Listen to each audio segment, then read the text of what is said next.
Hi beautiful, today I am doing a liquid to powder ratio video for you. It was requested, and for the gal that did request it, please leave a comment down below so we know who you are. Thank you so much for that.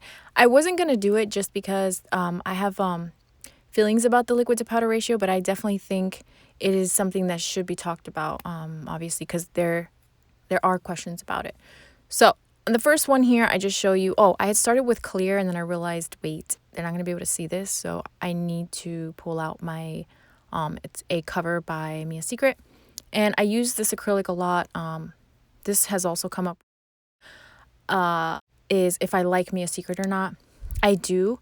I know how to use it really well because I used it a lot in the past. There are great acrylic systems out there. I am not biased towards, I know that there are some that are different, or maybe in my opinion are easier to work with, but I honestly, it doesn't matter to me.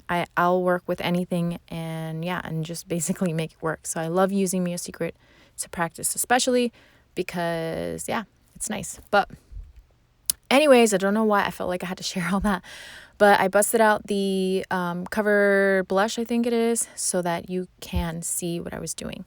So I'm going to start with saying that, see how I'm picking up a small bead here? This has to be shared. Sorry, I can't talk. The liquid to powder ratio is really up to you, and it's also dependent upon the acrylic system that you're using. It can be different.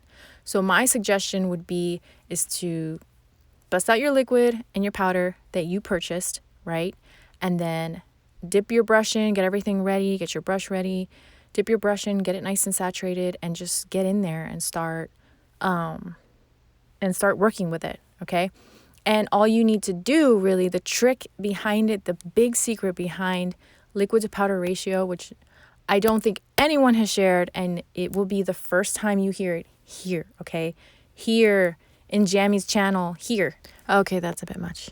All you need to do is get a routine. So you put the brush in, whether you want to dab it once, twice, if you want to slide it on your dapping dish, whatever it is that you do to kind of dab or remove some of the liquid out so it's not, super wet when you go to the powder, is up to you. And then you're going to use that, whatever amount of liquid is in your brush, and you're going to count in your powder. Okay? So here, I dab once. I give it a good dab, right? And watch closely. 1, 2. And there's my small bead. And this is the consistency that you need. You're looking for shine. You're looking for it to be able to release very easily. So here I dab 1, 2, 3, and that gives me a bigger bead. So see what I'm saying? It's all in the timing and the amount of time. So whether you develop a routine, basically that's it. And what matters most is what acrylic system you are using, because it can be different for everybody. It really can. I don't think that there's just one secret, formula that you're like, okay, you have to slide it across the dapping dish, wipe the liquid out. You need to leave it in for 2. No, you have to develop your own routine with the acrylic system that you're using. So say you like dabbing the brush, like I do, you dab it twice or you dab it once, depending on how much liquid you want to get out of if you're looking for a smaller bead, dab it twice. If you're looking for a larger bead, just give it a good dab, and then you count 1, 2, 3. It's going to give you a bigger bead, and then I'm adding more liquid here, and then you'll dab it, and then you count, and that's going to be basically what's giving you either a small bead or a bigger bead. So let's say even if you had the same amount of liquid every time, you do the same thing every time, it's going to be how long you leave the brush and the powder that's going to make that difference, okay? So I feel like that's a really good thing to keep in mind, and I don't think I've heard it before, ever. So you can dab it, and then you count and get a feel of what you want to do. See how you can see some of the powder there? It does end up getting saturated enough, but that would be considered a drier bead. So, and it's also what you're comfortable working with. If you're comfortable working with drier beads to build the nail, that's great. But when you're going up to the nail bed and closer to the cuticle, you want a little bit more of a wet bead, okay? So yeah, so let's go here. I go in, I saturated, dab, dab. Because that's what, I like to do. Dab, dab. So I found my way of doing it. And then I just counted, and you saw that was a quick dab, and I got a smaller bead. So it's going in that section. And here I go, dab, dab. 1, 2, 3. And then it gave me a little bit of a bigger bead. That's going to go in that section. And that's usually the size bead you want to work with, or I like to work with. So dab, dab. And then 1, 2, 3, 4. That was 4.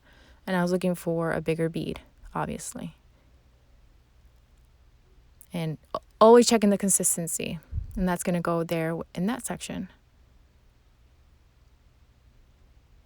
And I'm always wiping my brush, making sure it's clean. Dab, dab. And 1, 2. That was more like 1, 2, 3. That's your average size is right there.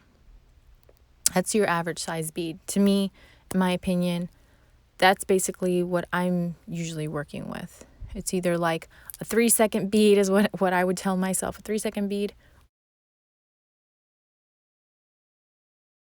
or a 4-second bead. And see the consistency? That is another average size bead. So I did dab, dab, 1, 2, 3. And there it is. And you just keep going. You find what works for you. If you like the dab, dab, which is funny that I say it that way, or tap, tap, and then you just want a smaller bead, then you just put it in the powder for like 1 to 2 seconds. That's it. It's quick. So if you stop stressing about how much liquid to powder you have and just work with how long I should be keeping, like kind of figuring out, all right, I know I have a lot of liquid in my brush, so if I want a bigger bead, then I'm going to leave it in longer, right? If I want a shorter bead, a smaller bead, then I may want to take out a little bit more of the liquid, and then I'll leave it maybe like 2 seconds instead of 3 seconds or 4 seconds. So I don't know. I feel like that helped me in the beginning, was just see how I was showing you the sizes there. So dab, dab. And then that was like 1, 2. And you got a smaller size. And then we go in again, saturate. And I did 1 dab. And I go 1, 2, 3. See how just 1 dab, more liquid, I only needed to do 3. And that kind of gives you a bigger bead. So really just stay focused on the counting, or maybe not even counting, just getting a feel of how long you're leaving the brush in. And basically, obviously however long you're leaving the brush in is how big your bead is going to be. And then just stay consistent with the liquid part. And you dab it once or you dab it twice. So you dab it once when you know you want to grab more powder. You're going to end up grabbing more powder, or dab it twice when you're going to get a smaller bead. I don't know. I hope this makes sense. But the idea really is just to, whatever acrylic system you end up buying or using, take a little bit of liquid out. I know I'm repeating myself, but repetitiveness, is that a word? I don't know. You know what I mean. Just repeat your steps and get a feel of what works for you and the acrylic system that you are using, all right? I hope this video was helpful. I hope you subscribe if you are new, and I'll see you in the next video.